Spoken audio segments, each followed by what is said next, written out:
A ver, pensemos en esto por un momento. ¿Y si una de las épocas más enredadas de la política mexicana la pudiéramos entender no como una serie de eventos caóticos, sino más bien como una partida de ajedrez, pero perfectamente calculada? Pues justo eso haremos. Vamos a abrir este archivo, que se siente casi clasificado, para analizar la estrategia maestra del presidente Luis Echeverría y entender las jugadas que, de verdad, definieron a toda una década. Para 1970, el tablero político estaba así. Después de lo del 68 y la herida de Tlatelolco, el sistema político mexicano enfrentaba su peor crisis de credibilidad. Se veía como un verdadero error del sistema que, de hecho, amenazaba con derrumbarlo todo. El objetivo del nuevo gobierno era, entonces, clarísimo. Había que neutralizar esos impulsos democráticos y restaurar la estabilidad, como fuera. Y aquí está el gran dilema, la pregunta que definió todo un sexenio. ¿Cómo le haces para reintegrar a todos esos sectores que estaban agraviados a la izquierda intelectual, pero sin tener que democratizar de verdad el país? O sea, ¿cómo apaciguas a la disidencia sin soltar tantito el control? Esa era la cuestión. La respuesta de Luis Echeverría fue, la verdad, una jugada con dos caras. Una estrategia que no estaba diseñada para cambiar el sistema para nada, sino para perfeccionar su control sobre él. Por un lado, teníamos el disfraz, la fachada, un discurso súper progresista, tercermundista, casi antiimperialista, que se colgaba de las teorías de la CEPAL y de la dependencia. Pero, por el otro lado, estaba el incentivo real, la verdadera meta, preservar el sistema a toda costa con un diseño muy alemanista, de control total. El objetivo era muy claro: súbete al disidente al carro de la revolución, para anularlo desde adentro. Y es que esta frase lo resume todo de una manera brillante. El punto clave es este. La retórica era solo el vehículo, el disfraz. El destino final siempre fue la preservación del poder.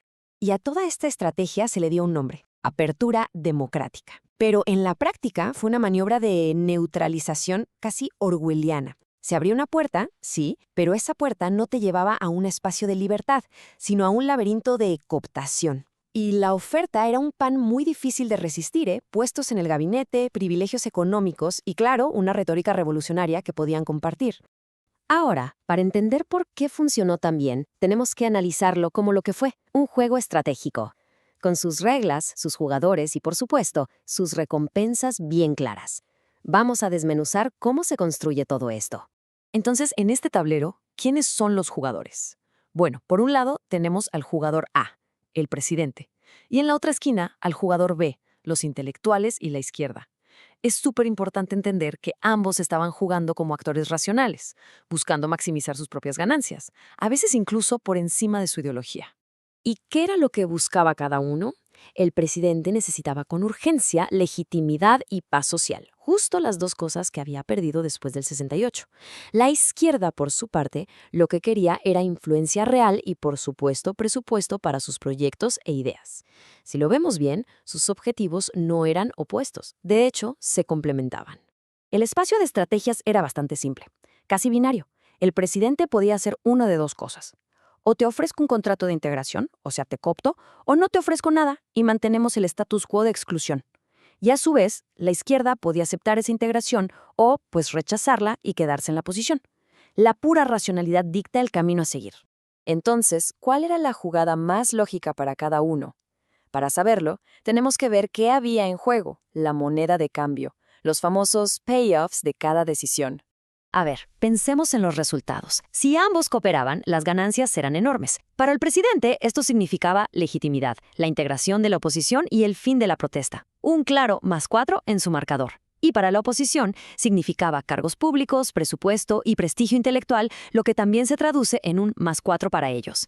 Pero, ¿qué pasaba si no cooperaban? El costo del conflicto era altísimo para los dos. Para la izquierda significaba represión, cárcel, marginación y asfixia presupuestal. Y para el presidente, pues era mantener la inestabilidad y la crisis de legitimidad. O sea, un -2 para todos. Al poner todo esto en una matriz, el resultado se vuelve, pues, matemáticamente inevitable. Lo que estamos viendo aquí es un equilibrio de Nash.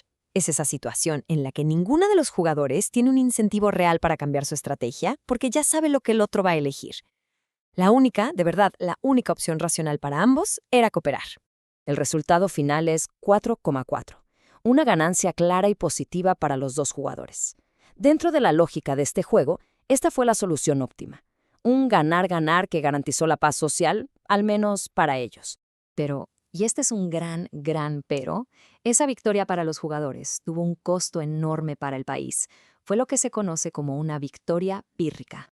Aquí es donde está la verdadera paradoja de todo esto. Ese equilibrio de Nash garantizó la estabilidad del sexenio, sí, pero no fue socialmente óptimo. Se sacrificó la posibilidad de una democracia real en el altar de la estabilidad del régimen. Ese contrato colectivo básicamente pospuso la transición democrática a cambio de beneficios inmediatos para la élite política e intelectual. Y a largo plazo, las consecuencias fueron severas. Este equilibrio artificial, basado en la cooptación y en un gasto público enorme, compró tiempo, sí, pero al mismo tiempo sembró las semillas de las crisis económicas que estallarían en los años siguientes. Básicamente, se solucionó un problema político creando uno económico mucho más grande. Y cerramos con esta idea, que es quizá la lección más importante de todo este análisis. La racionalidad política, esa que gana elecciones y mantiene el poder, muy a menudo busca el beneficio de los jugadores que están en el tablero, no necesariamente el bienestar social a largo plazo. Una reflexión que la verdad sigue siendo increíblemente relevante hoy en día.